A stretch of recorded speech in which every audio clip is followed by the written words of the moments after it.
Good evening बच्चों। आज के लेक्चर के अंदर हम पढ़ने जा रहे हैं वेलोसिटी वर्सेस टाइम ग्राफ। जैसा कि कल के लेक्चर के अंदर हमने पढ़ा था डिस्प्लेसमेंट वर्सेस टाइम ग्राफ और इक्वेशन ऑफ मोशन जो है वो कैलकुलस मेथड से हमने कल कंप्लीट किए थे।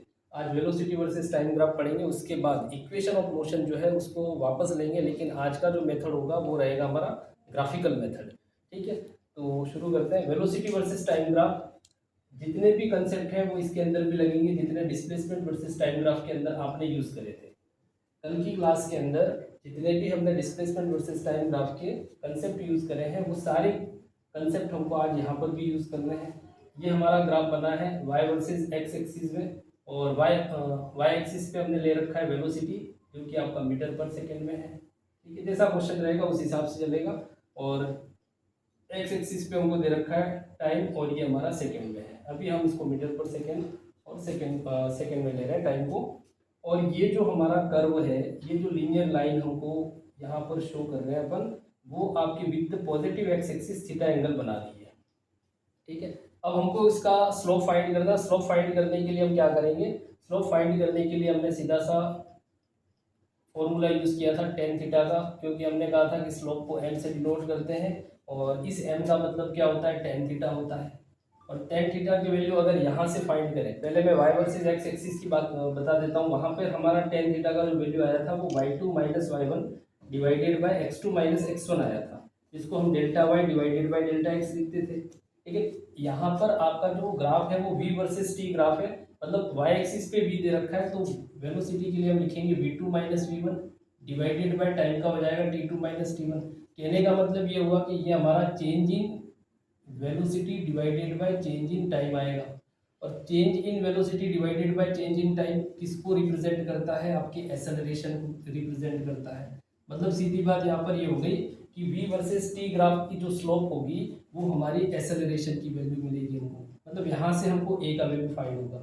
दूसरी चीज इसके अंदर आपको ये याद रखनी, ये तो हुआ पहला कंसेप्ट। दूसरा कंसेप्ट इसके अंदर याद रखना है कि v वर्सेस t ग्राफ, ठीक है, इन v वर्सेस t ग्राफ या vt ग्राफ लिख लो। ठीक है, इन v versus t graph the area under the curve, the area under the curve इसको रिप्रेजेंट करेगा, ये आपके डिस्प्लेसमेंट को रिप्रेजेंट करता है। ठीक है, मोस्ट इंपॉर्टेंट कंसेप्ट हो गया ये।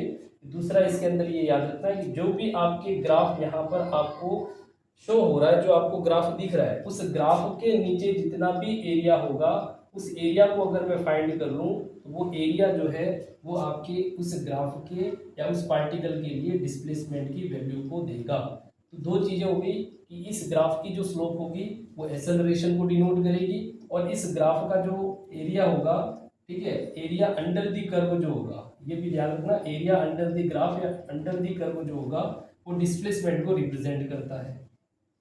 बाकी सारी चीज़ें आपको इसके अंदर याद रखनी है। जैसे कि हमने कल कहा था कि अगर थीटा की वैल्यू लेस देन 90 हो जाती है तो एम पॉजिटिव हो जाता है। एम पॉजिटिव होगा तो हमने डिस्प्लेसमेंट टाइम ग्राफ के अंदर ये कहा था कि वेलोसिटी पॉजिटिव होगी। वैसे ही यहाँ पर आपका जो एक्सेलरेशन है वो क्या हो जाएगा? पॉजिटिव हो जाएगा। ठीक है, उसके बाद थीटा ग्रेटर देन 90 आ जाता है, एम हमारा नेगेटिव हो जाता है, और एम नेगेटिव होने पर वेलोसिटी नेगेटिव होगी तो एक्सेलरेशन नेगेटिव हो जाएगा। लेकिन इसके अंदर एक चीज़ ये याद रखनी है कि अगर हमारा थीटा टाइम के साथ में इंक्रीज हो रहा है तो वेलोसिटी इंक्रीज होगी और उस टाइम एक्सेलरेशन रहेगा। लेकिन अगर आपका थीटा टाइम के साथ में डिक्रीज हो रहा है तब आपकी वेलोसिटी डिक्रीज होगी और उस टाइम एक्सेलरेशन जो है वो भी आपका क्या हो जाएगा?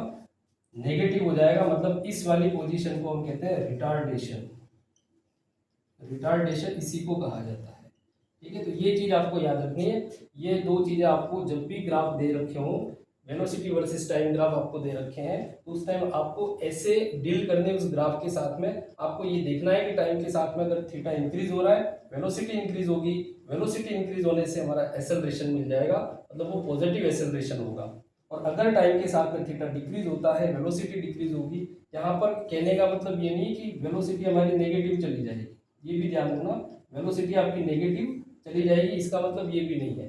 यहाँ पर वेलोसिटी डिक्रीज होगी, ठीक है। डिक्रीज होता जैसे कि 60 किलोमीटर पर आवर है, 60 मीटर पर सेकेंड है, हो सकता है वो डिक्रीज होते होते 60 से 50 चला जाए, 50 से 40 हो जाए, मतलब वो कंटिन्यूअसली अगर आपका डिक्रीज हो रहा है तो वो एक्सेलरेशन जो होता है उसको हम रिटार्डेशन कहते हैं, और उस टाइम हम इस एक्सेलरेशन को नेगेटिव एक्सेलरेशन भी कहते हैं, ठीक है। तो ये आप इस ग्राफ के अंदर याद रखोगे। दूसरा मैंने आपको ये भी बताया था कि अगर कनकेव हमारा अपवर्ड है तो वेलोसिटी एक्सेलरेशन जो होता है वो हमारा क्या हो जाएगा, पॉजिटिव, और अगर कनकेव जो है वो डाउनवर्ड है तो एक्सेलरेशन जो होता है वो नेगेटिव हो जाता है। तो वो सारे कंसेप्ट जितने एस वर्सेस टी ग्राफ के अंदर कल हमने लगाए थे वो सारे आपको इसके अंदर भी ये कंसेप्ट यूज करने हैं।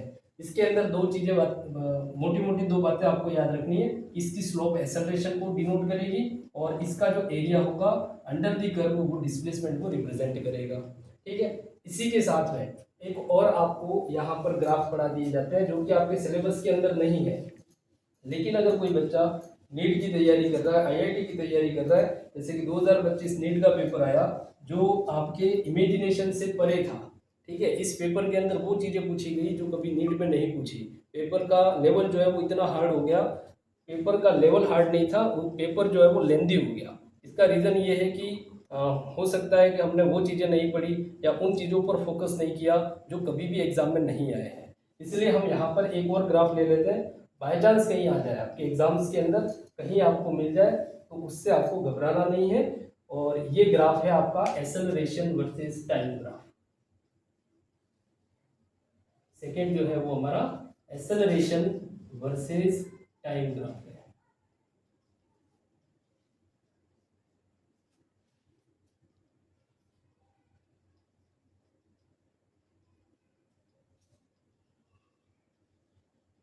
इसके लिए भी अपन एक लीनियर ग्राफ बना देते हैं, ज़्यादा इसके अंदर जाएंगे नहीं। वी वर्सेस टी ग्राफ के अपन क्वेश्चन करेंगे अभी, जो हमने अभी पढ़ा वी वर्सेस टी ग्राफ उसके क्वेश्चन करेंगे।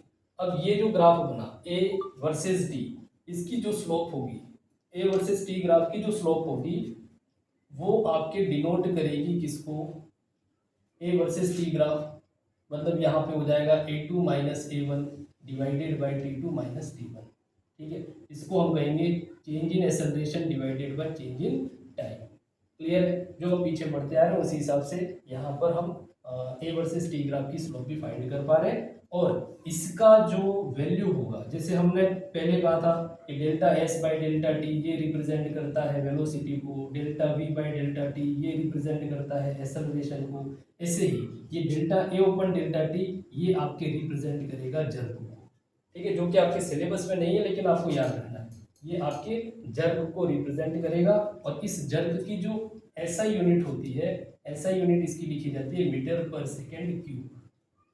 इसकी जो एसआई यूनिट है वो लिखी जाएगी आपके मीटर पर सेकेंड क्यूब, ठीक है। इतना याद रखना है, delta A open delta T ये जर्क को डिनोट करता है। दूसरी बात, यहाँ का भी एक एरिया बनेगा, एरिया अंडर दी कर्व बनेगा, तो यहाँ का जो एरिया अंडर दी कर्व बनेगा, एरिया अंडर दी कर्व ये रिप्रेजेंट करेगा आपकी किसको, area under the curve change in velocity को रिप्रेजेंट करता है, चेंज इन वेलोसिटी को रिप्रेजेंट करता है। ये आपका acceleration versus T time graph होता है, जिसकी स्लोप जो है वो जर्क को डिनोट करेगी, जर्क की ऐसा यूनिट मीटर पर सेकेंड क्यूब है।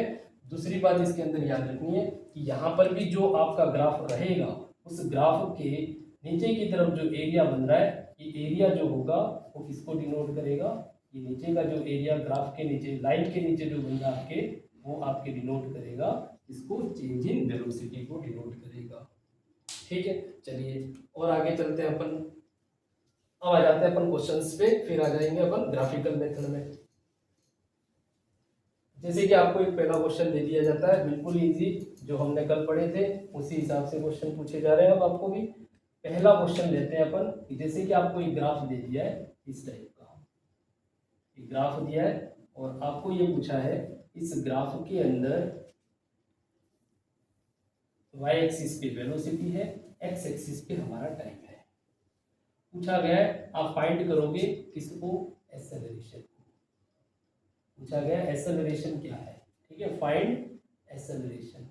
किस रीजन का करना है तो देख लेते हैं अपन, यहाँ लिख देते हैं ए और ये हो जाएगा b, इसको लिख देते हैं अपन b।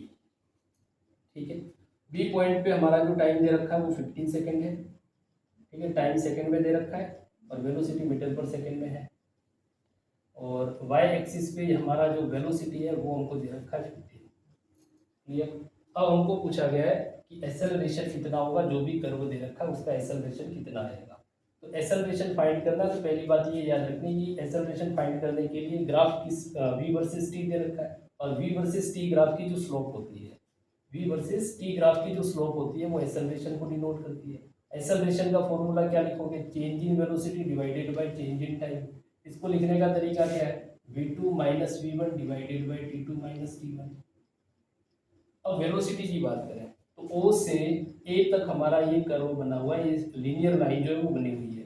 तो यहाँ पर इनिशियल वेलोसिटी तो 0 हो गई और फाइनल वेलोसिटी कितनी है 15। तो इनिशियल वेलोसिटी हमारी हो जाएगी 0 और फाइनल हो जाएगी 15। तो v2 फाइनल है, v1 इनिशियल है। टाइम की बात करें, फाइनल टाइम A तक पहुँचने का टाइम उसका कितना है, पार्टिकल का 15 सेकेंड। और कहाँ से शुरू हुआ है वो t इक्वल टू 0 से। तो 15/15 ये हमारा 1 मीटर पर सेकेंड स्क्वायर, ये हमारा एक्सेलरेशन होगा। ठीक है, बिल्कुल इजी क्वेश्चन है। चलिए ऐसा ही अपन एक और क्वेश्चन ले लेते हैं। जैसे कि आपको यही ग्राफ दे दिया जाए, थोड़ा सा चेंज करके यही ग्राफ थोड़ा सा अपन चेंज कर लेते हैं। कल किए थे वैसे ही क्वेश्चन है ये सारे, बस वहाँ पे हम वेलोसिटी की बात कर रहे थे, यहाँ पे एक्सेलरेशन की बात होगी। वहाँ पे एस वर्सेस टी ग्राफ की बात थी, यहाँ पे v वर्सेस t ग्राफ की बात कर रहे हैं।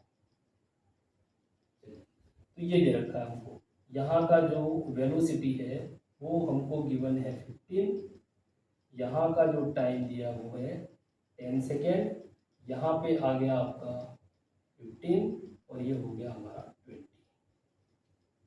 ठीक है, ये ग्राफ दे रखा है, पूछा वही है इसने, ये O से A, ठीक है, A से B और B से C। अब एक्सेलरेशन तो फाइंड करना है, लेकिन एक्सेलरेशन पूछा है उसने एक तो पूछा है किस रीजन का, ओए रीजन का। सेकंड हमको पूछा है एबी रीजन का, और थर्ड हमको पूछा है बीसी का।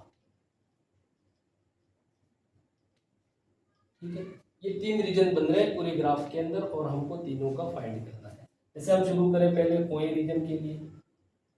ओए रीजन के लिए अपन यूज कर रहे हैं, ग्राफ कौन सा बन रहा है देख लें, ओए रीजन कहाँ पर है। ओए रीजन की बात करें अपन तो ओ से ए, एक्सेलरेशन क्या होता है, acceleration is equal to change in velocity divided by change in time. इसका फॉर्मूला क्या, v2 माइनस v1 वही रहेगा, t2 माइनस t1 ये रहेगा। अब ओ से ए की बात करें तो फाइनल वेलोसिटी कितनी है हमारी, फाइनल वेलोसिटी 15, इनिशियल कितनी है 0, ये हो जाएगा 15 माइनस 0। टाइम की बात करें 10 माइनस 0, 10 माइनस 0 ये आएगा 15/10 और आंसर हो जाएगा हमारा 3/2 मतलब 1.5 मीटर पर सेकेंड स्क्वायर। ये आया ओ ए रीजन का।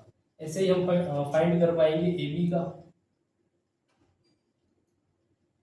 ए बी रीजन पे क्या आएगा वो, ए बी रीजन, इस रीजन की बात करें तो यहाँ पर हमारा एक्सेलरेशन हो जाएगा, फाइनल कितना होगा 15, सॉरी वेलोसिटी हो जाएगा 15 फाइनल, और इनिशियल वेलोसिटी भी कितना है 15, टाइम कितना है, तो ए से बी की बात करें तो 15 माइनस 10 तो ये हो जाएगा 0 डिवाइडेड बाय 5 मतलब 0 मीटर पर सेकेंड स्क्वायर। इसके लिए हमने आपको कल एक शॉर्ट ट्रिक बताई थी कि ए से बी तक ये पूरा का पूरा कांस्टेंट चल रहा है, ग्राफ जो है वो ए से बी तक, इसकी वेलोसिटी कहीं पे चेंज नहीं हुई। पॉइंट ए पे वेलोसिटी 15 है, बी पे भी 15 है, मतलब ये कांस्टेंट ग्राफ बना है। और कांस्टेंट ग्राफ का मतलब थीटा कितना है 0 डिग्री, थीटा 0 है तो v कितना हो जाएगा 0, v 0 है तो a कितना हो जाएगा 0, एक्सेलरेशन आ गया 0, यहाँ पे भी 0। ठीक है, तो इस चीज को आप समझ पा रहे हो कि जब हमारा थीटा 0 होता है उस टाइम वेलोसिटी एक्सेलरेशन 0 हो सकते हैं। तो ए बी रीजन का, और नहीं पता चले तो आप ऐसे फाइंड कर लो, फॉर्मूले के हिसाब से भी 0 ही आएगा। थर्ड रीजन हमको दे रखा है बीसी रीजन। इस रीजन की बात करें तो इस रीजन के अंदर हमारा जो एक्सेलरेशन होगा, acceleration v2 minus v1 divided by t2 minus t1। b से c चल रहे हैं, ध्यान रखना यूं चल रहा है ग्राफ, c से b नहीं चल रहा है, इस तरफ चल रहा है v2 c। तो बी हमारा इनिशियल पोजीशन है और सी हमारा फाइनल है। तो फाइनल पोजीशन का टाइम तो दे रखा है 20, लेकिन फाइनल पोजीशन का वेलोसिटी कितना होगा, 0 हो जाएगा। ठीक है, वाई एक्सिस पे चला ही नहीं हो, तो सी पॉइंट हमारा एक्स एक्सिस पे आ गया, मतलब उसका वाई कोऑर्डिनेट 0 हो गया। ठीक है, तो यहाँ पर सी पॉइंट फाइनल को रिप्रेजेंट कर रहा है और सी पॉइंट पे वेलोसिटी कितनी है, 0 माइनस बी पॉइंट हमारा इनिशियल था और इनिशियल पॉइंट का वेलोसिटी कितना है 15 डिवाइडेड बाय टाइम यहाँ पर कितना है 20 और इनिशियल टाइम कितना है, बी से शुरू हुआ है तो -15, ये हो जाएगा -15 डिवाइडेड बाय 5, मतलब ये हो गया -3 मीटर पर सेकेंड स्क्वायर। ये वो वाली कंडीशन हुई जब वेलोसिटी डिक्रीज होती है, रिटार्डेशन की कंडीशन आ जाती है। देखो पॉइंट बी पे हमारी जो वेलोसिटी है वो कितनी थी, 15, पॉइंट बी पे वेलोसिटी 15 थी, फिर ये कम होते होते होते होते पॉइंट सी तक आते आते उसकी वेलोसिटी क्या हो गई, 0 हो गई। मतलब वेलोसिटी आपका क्या हो रहा है, डिक्रीज हो रहा है। और जब वेलोसिटी डिक्रीज होता है, हमने ये कहा था कि वहां पर एक्सेलरेशन नेगेटिव हो जाता है। ठीक है, और वो एक्सेलरेशन हमारा यहाँ नेगेटिव हो रहा है और इसी को हम रिटार्डेशन बोलते हैं। ठीक है, तो यहाँ पे एक्सेलरेशन हो गया -3 मीटर पर सेकेंड स्क्वायर, ये हमारा आंसर होगा। तो ओ ए रीजन का आया 1.5, ए बी का आ गया 0 और बी सी का आ गया -3 मीटर पर सेकेंड स्क्वायर। ठीक है, यहाँ पे 1.5 देख सकते हो आप, 0 से स्टार्ट करा था उसने और वेलोसिटी इंक्रीज होते होते होते होते होते पॉइंट ए पर उसकी वेलोसिटी कितनी हो गई, 15 हो गई। तो पॉइंट ए पे उसकी वेलोसिटी 15 है और पॉइंट ओ पे, ठीक है, वहां पर उसकी वेलोसिटी 0 है। तो वेलोसिटी इंक्रीज हुई, इसलिए हमारा एक्सेलरेशन पॉजिटिव आया। अब एक्सेलरेशन पॉजिटिव आ रहा है, मतलब हम ये कह रहे हैं कि वेलोसिटी इंक्रीज हुई है, तभी एक्सेलरेशन पॉजिटिव आता है। तो यही चीज हम आपको ग्राफ के अंदर सिखा रहे थे, वही चीज हम आपको बता रहे थे और वो सारी चीजें आपको यहाँ पर देखने को मिलेगी। ठीक है, अब आ जाते हैं हम ग्राफिकल मेथड से आपके जो इक्वेशन ऑफ मोशंस हैं उनको कैसे डिराइव किया जाता है।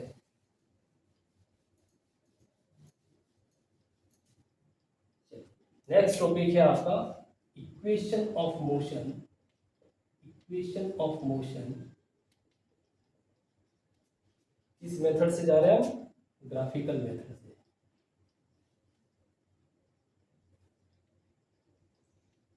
ग्राफिकल मेथड की यहाँ पर हम यूज करेंगे।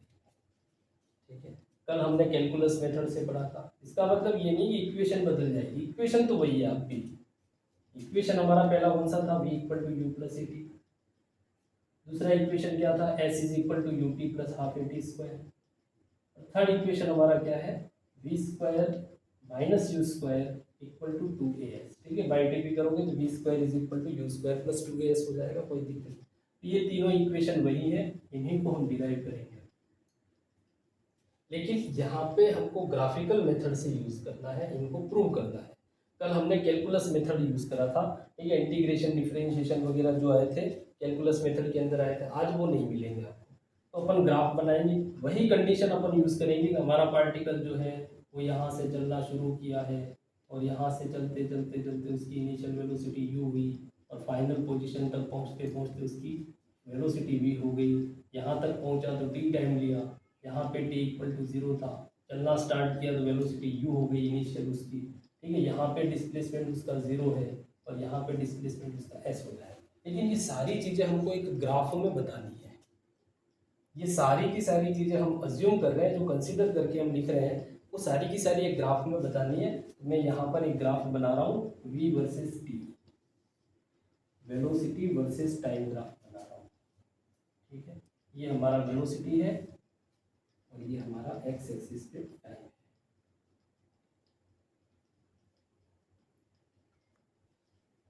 ये ओरिजिन। ठीक है, जब पार्टिकल ने चलना शुरू किया उसका वेलोसिटी जो है वो u हुआ। तो इस पॉइंट पे इसका जो वेलोसिटी है वो u इनिशियल वेलोसिटी, और इस पॉइंट तक पहुंचते पहुंचते उसका जो वेलोसिटी हो गया, इस पॉइंट तक पहुंचते पहुंचते उसका वेलोसिटी हो गया v। ठीक है, initial velocity u, final velocity इसका v। ठीक है,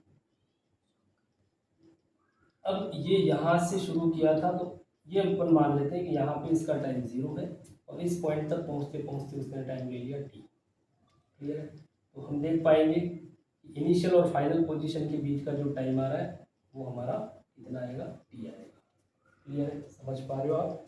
इस पॉइंट पे इसका जो टाइम है टी इक्वल टू 0 है, ठीक है। या यहाँ से अपन देख लें, यहाँ से देख लो आप, टाइम 0 है, ठीक है। और इस पोजीशन तक पहुँचते पहुँचते अगर ये पॉइंट ए है, ये पॉइंट बी है, ये सी, इसको डी ले लें और ये हो जाएगा ई। तो ए से बी तक पहुँचा है वो, तो ए पर उसका वेलोसिटी यू है और पॉइंट बी पे इसका वेलोसिटी वी है, ठीक है। यहाँ इसकी फाइनल वेलोसिटी वी और इनिशियल वेलोसिटी इसकी यू है, ठीक है। आप ऐसे भी समझ सकते हो, यहाँ से यहाँ तक का जो वेलोसिटी है वो यू है, और फिर यहाँ से पॉइंट ई से पॉइंट ओ का जो वेलोसिटी वो है इसका वी है। क्लियर? ओ से